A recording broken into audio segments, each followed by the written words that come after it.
ஆண்டவர் நல்லவர்.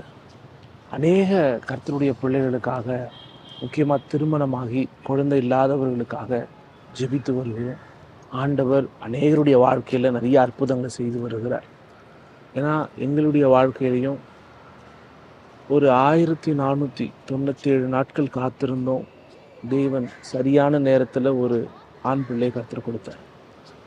காத்திருக்கிற ஒவ்வொருத்தருடைய வாழ்க்கையிலையும் ஆண்டவர் ஒரு சரியான நேரத்தை வச்சிருக்கிறார். அதனால் நீங்கள் தயவுசெய்து கவலைப்படாதீங்க.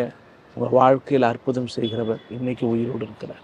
உங்கள் நிலைமையை மாற்றி, உங்கள் சூழலை மாற்றி, எப்படியாவது ஒரு பெரிய மாற்றத்தை உங்கள் வாழ்க்கையில் கொடுக்கணும்னு கர்த்தர் நம்புகிறார். அதுவும் பிள்ளை செல்வன்றது கர்த்தர் கொடுக்குற ஒரு சுதந்திரம். அதை நிச்சயம் ஆண்டவர் உங்கள் வாழ்க்கையில் செய்வார். அதை மையப்படுத்தின ஒரு 7 ஜெப குறிப்புகள் தொடர்ந்து இதை நீங்கள் குறித்து வச்சுக்கோங்க. இதுக்காக நேரம் கிடைக்கும் போதெல்லாம் நீங்கள் ஜெபிங்க. ஏன்னா அன்னாளுடைய வாழ்க்கையில் அது அற்புதமாக அடையாளப்படுத்தப்பட்டது. உங்கள் வாழ்க்கையிலையும் அற்புதமாக அடையாளப்படுத்தப்படும். முதல்ல, தேவன் அன்னாளின் கண்ணீரை கண்டது போல உங்கள் கண்ணீரையும் அவர் பார்க்கணும்னு சொல்லி அன்னாளை மென்ஷன் பண்ணி கொஞ்ச நேரம் ஜெபிச்சுட்டு நீங்கள் காத்திருங்க. நிச்சயம் தேவன் சரியான நேரத்தில் ஒரு அற்புதம் செய்வார்.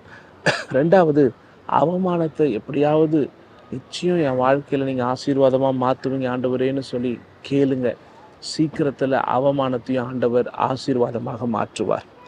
மூன்றாவது, நம்பிக்கை இழக்காமல் நீங்கள் காத்திருக்கணும்.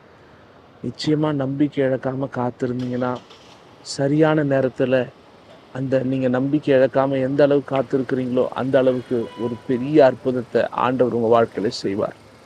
நான்காவது, உங்கள் ஜெபத்துக்கு தேவன் பதில் கொடுக்கணும். நிறைய ஜெபம் லேட்டாகிற மாதிரி இருக்கும். ஆனால் அவர் பதில் கொடுத்தார் அப்படின்னா அன்னாளுக்கு கொடுத்தது போல் சிறந்த பதிலை தேவன் கொடுப்பார். அதுக்காக ஜெபம் பண்ணுங்க. ஐந்தாவது, குடும்பத்தில் சமாதானம், ஒற்றுமைக்காக ஜெபம் பண்ணுங்க. இந்த குழந்தை இல்லாத போது நிறைய சமாதான குலைச்சல் வீட்டில் வரும். அதெல்லாம் தாண்டி கர்த்தர் குடும்பத்தில் சமாதானம் இருக்கும்னு சொல்லி நல்லா ஜெபம் பண்ணிட்டு படுங்க. கர்த்தர் நிச்சயம் அற்புதம் செய்வார். ஆறாவது பாருங்களேன், மருத்துவ ரீதியாக நிறைய இக்கட்டான சூழல் இருக்கலாம். தொடர்ந்து மருந்து மாத்திரைக்காக நீங்கள் ஜெபம் பண்ணிட்டு இருக்கலாம். அதில் ஆண்டவர் ஒரு அற்புதத்தை செய்யணும்னு சொல்லி சரீரவிரமான பலவீனங்களுக்கு தேவ சமூகத்தில் முதலாவது நல்ல ஜெபம் பண்ணிட்டு ஹாஸ்பிட்டலில் போங்க. நிச்சயம் கர்த்தர் அற்புதம் செய்வார். ஏழாவது பார்த்தீங்கன்னா, பிறக்கிற அந்த குழந்தைய ஆண்டவரே நிச்சயம் உமக்காக தேவ ராஜ்யத்துக்காக நாங்கள் ஒப்பு கொடுப்போம்பான்னு சொல்லி ஒரு பொருத்தனையோடு ஜெபம் பண்ணுங்களேன். இந்த 7 காரியத்தை நீங்கள் எப்போல்லாம் நேரம் கிடைக்கும் போதோ அப்போல்லாம் நீங்கள் ஜெபம் பண்ணுங்கள்.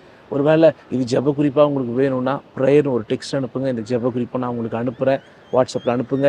தொடர்ந்து ஜெபிப்போம். நிச்சயம் தாமதத்தை கர்த்தர் ஆசீர்வாதமாக பிள்ளையாக உங்கள் கையில் கர்த்தர் கொடுப்பார். ஏமே